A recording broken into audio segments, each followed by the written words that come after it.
करते थे वो आपको दिख रही है। वर्चस्व की लड़ाई है बीजेपी और जेडीयू के बीच में, और मुझे लगता है कि बीजेपी का दिल धक धक धक धक होता रहता है जब नीतीश कुमार जी अपना फोन उठाते हैं कि वो किससे बात कर रहे हैं। लेकिन ये जो शिगुफा है ना एक्सपेंशन का, ये शिगुफा है। बिहार में एक सर्वे हुआ, जातिगत सर्वे हुआ, उसने कुछ बहुत कटु सत्य इस देश के सामने रखे। जिस वेबसाइट पर वो सर्वे है वो वेबसाइट ही 4 महीने से नीचे है। बिहार की सरकार ने अपने सर्वे के बेसिस पर कौन सा नीति निर्माण किया? बिहार के सरकार ने, नीतीश कुमार जी की सरकार ने पिछड़ों का, दलितों का, आदिवासियों का भला करने के लिए क्या काम किया? ये तो आपके सर्वे में आए हुए आंकड़े हैं, हम अपनी तरफ से तो दे नहीं रहे।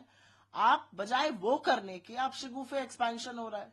क्या फर्क पड़ता है? बीपीएससी के छात्र जिनके ऊपर आपने पानी बरसाया, डंडे पड़े, उनको कोई फर्क पड़ रहा है इस एक्सपेंशन से? जिस जातिगत सर्वे पर आपको नीति निर्माण करना चाहिए था उसको फर्क पड़ रहा है।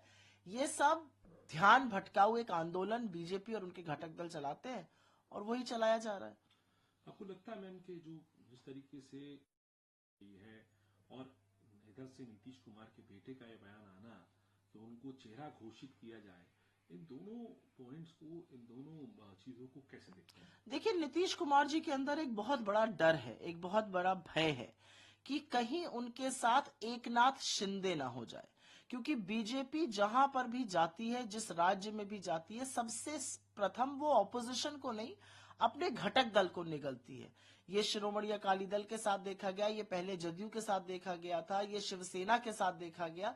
पहले वो घटक दल को खत्म करने की कोशिश करते हैं। और एकनाथ शिंदे जी जो इतने क्षुब्ध होकर जो बयान दे रहे हैं, नीतीश कुमार जी को भी डर है कि कहीं उनके साथ एकनाथ शिंदे ना हो जाए, कहीं वो पैदल ना कर दिए जाए चुनाव के बाद।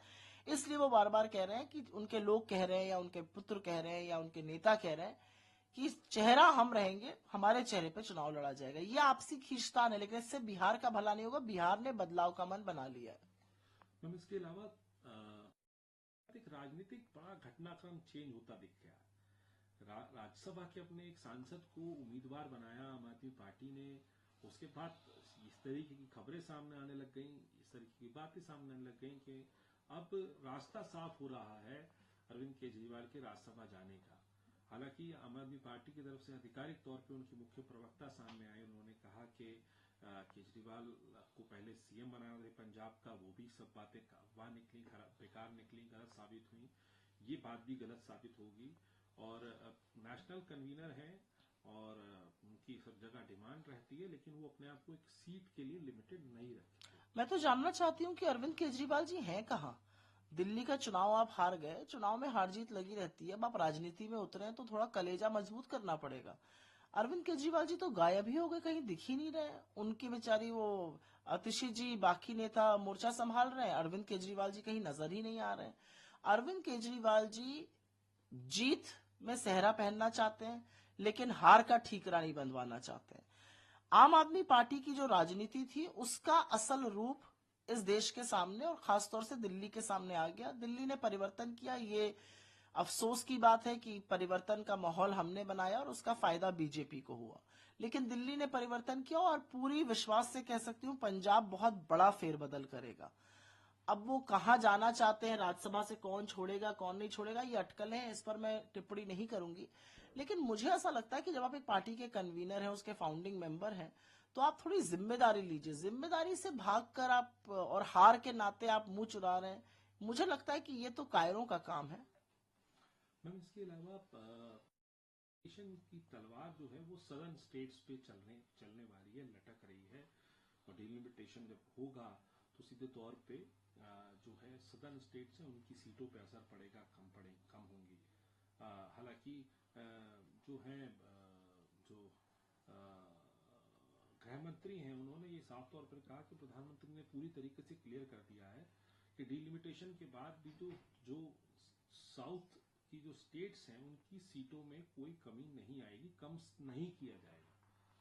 आप उनकी सीटें ना कम करिए और ऊपर वालों की बढ़ा दीजिए, तो एक ही बात हो गई ना। ऐसा है कि संघीय ढांचे पर बीजेपी पर ने और नरेंद्र मोदी और अमित शाह ने मिलकर ऐसा प्रहार किया है कि हर स्टेट की, उनकी अपनी शासित राज्यों के अंदर भी ये डर रहता है कि हमारे ऊपर गाज कब गिर सकती है। अगर सदर्न स्टेट्स के अंदर ये संशय है, अगर उनके अंदर ये डर है, अगर उनके अंदर ये एक तकलीफ है कि क्या डिलिमिटेशन में हमारी सीटें कम हो सकती हैं, तो उनसे बात करनी चाहिए। संघीय ढांचे में तो आपको एक अभिभावक की तरह बात करनी चाहिए, लेकिन संघीय ढांचे में नरेंद्र मोदी सिर्फ और सिर्फ ऑपोजिशन रूल स्टेट से लड़ते हैं। एक सच और भी है, और इस सच से कोई नकार नहीं सकता है, कि डिलिमिटेशन के पहले तो आपको जनगणना भी करानी है, और जनगणना बिना जातिगत जनगणना के आप करा नहीं सकते हैं। आपने बहुत सारी चीजें उस पर निर्धारित कर दी हैं, चाहे वो विमेन्स रिजर्वेशन बिल हो, चाहे वो किसानों की निधि हो, चाहे वो जो नए लोगों का इंक्लूजन होना चाहिए खाद्य सुरक्षा अधिनियम के तहत, वो लोग जो करीब 4-4.5 करोड़ लोग बाहर हैं। तो बहुत सारी ऐसी चीजें हैं जिसका निर्धारण तब होगा जब जनगणना होगी। जनगणना जातिगत होनी पड़ेगी, तो पहले इसको तो क्रॉस करें, फिर बात की बात करी जाएगी। मैम, इसके अलावा गृह मंत्री ने वहां पर ये साफ तौर पर कहा कि तमिलनाडु के मुख्यमंत्री कहते हैं कि इंजस्टिस हो रहा है राज्य के साथ, लेकिन आंकड़ों के साथ उन्होंने चुनौती दी कि यूपीए गवर्नमेंट के वक्त 2004 से 14 तक तो सेंटर ने 1,52,901 करोड़ रुपया ग्रांट इन एड के तौर पे दिया, जबकि मोदी सरकार ने 10 सालों में 5,08,337 करोड़ रुपए दिया, एक इंफ्रास्ट्रक्चर डेवलपमेंट के अलावा।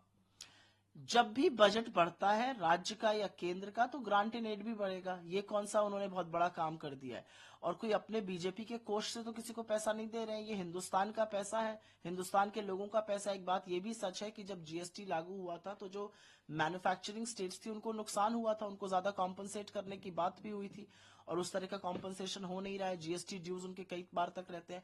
और मेरा अपना मानना है, बीजेपी जो एक बहुत गलत एक्सपेरिमेंट, एक बहुत खतरनाक एक्सपेरिमेंट, एक खतरनाक प्रयोग कर रही है, जिस तरह से हिंदी और तमिल के बीच में लड़ाई लगवा रही है, वो कहीं ना कहीं इसके परिणाम बड़े घातक हो सकते हैं। और मेरा अपना मानना है कि इस तरह की चीजों से सबको बचना चाहिए। हिंदुस्तान एक बहुत खूबसूरत अलग अलग गुलदस्तों का एक बहुत खूबसूरत गुलदस्ता है। वो तभी तक सजोया जा सकता है जब सब लोग साथ रहेंगे, लेकिन एक को दूसरे से लड़ा के किसी पर कुछ और थोप कर ऐसा नहीं किया जा सकता है। लोकल